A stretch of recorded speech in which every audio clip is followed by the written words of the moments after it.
Welcome to my channel. எங்கள் தோட்டத்தில் பாருங்கள், இன்றைக்கி செர்ரி பழம் பழுத்துருக்குது. இந்த செர்ரி பழம் வந்து நம்ம நாட்டு செர்ரி பழம். இது வந்து நல்லா ஈஸியாக வளரக்கூடியது.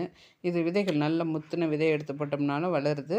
செடி வாங்கி வச்சாலும் நல்லா இதாகுது. இங்கே பாருங்கள், விட்டமின் சி நிறைய இருக்குது. குழந்தைங்களுக்கெல்லாம் ஜூஸ் போட்டு கொடுக்கலாம். நம்மளும் வெயிலில் போயிட்டு வந்த பிறகு ஜூஸ் குடித்தோம்னா ரொம்ப நல்லா சாட்டிஸ்ஃபைடாக இருக்கும். இது குடிக்கிறதுக்கு மினரல்ஸ் இருக்குது, விட்டமின்ஸ் இருக்குது.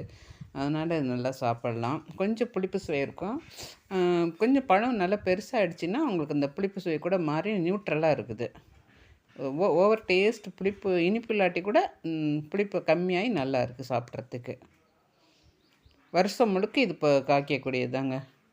நல்லா வந்து நம்ம கவாத்து பண்ணிவிட்டு கொஞ்சம் ஏதாலும் உரங்கள் போட்டோன்னு வச்சுக்கோங்க. அப்படியே ஆட்டு எருவோ மாட்டு சாணமோ நம்ம அப்பப்போ கொத்தி விட்டுட்டு போட்டோம்னா நல்லா காய் எடுக்குது, நல்லா பழம் பழுக்குது. இந்த பழத்தை வந்து அதிகமாக வந்து குருவிகள் இதெல்லாம் சாப்பிட்றதில்ல. ஸோ வந்து நம்ம ஒரு நாளைக்கு பழத்தை எடுத்து ஜூஸ் போட்டுக்கலாம். நான் அடிக்கடி இதான் ஜூஸ் போட்டுக்கிட்டு இருக்கிறேன்.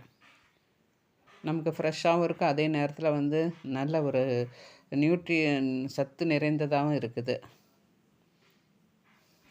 ஒரு நாளைக்கு 1/2 கிலோ கூட பொறுக்கிறோம். அவ்வளோ அளவுக்கு பழம் பழுக்குது இந்த செடியில். இந்த மாதிரி ஒரு வீட்டுக்கு ஒரு செடி இருந்துச்சுன்னா இப்போ தொட்டிலையும் வளர்க்கலாம். பெரிய தொட்டிங்களில் வச்சு வளர்த்தோம்னாவே நமக்கு வேணுங்கிற ஜூஸ் குடிச்சிக்கலாம். லெமன் ஜூஸ் குடிக்கிறோம், அதே மாதிரி இந்த ஜூஸும் நல்லா இருக்குது.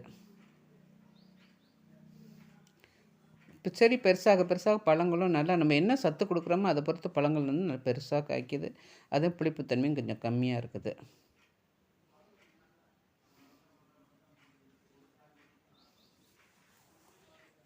பாருங்கள், நல்லா எங்கள் தோட்டத்தில் நல்லா பூ பார்க்குறதுக்கு அழகாக இருக்குது. பூவும் வந்து நல்லா பிங்க் கலரில் பூ எடுத்துகிட்டு போய் பார்க்குறதுக்கு நல்லா நிறைய இருக்குது. அதில் பூச்சிகள் வந்து நிறைய தேன் எடுக்கும் அந்த பூவில் வந்து. அப்போ பார்க்கவும் அழகாக இருக்குது.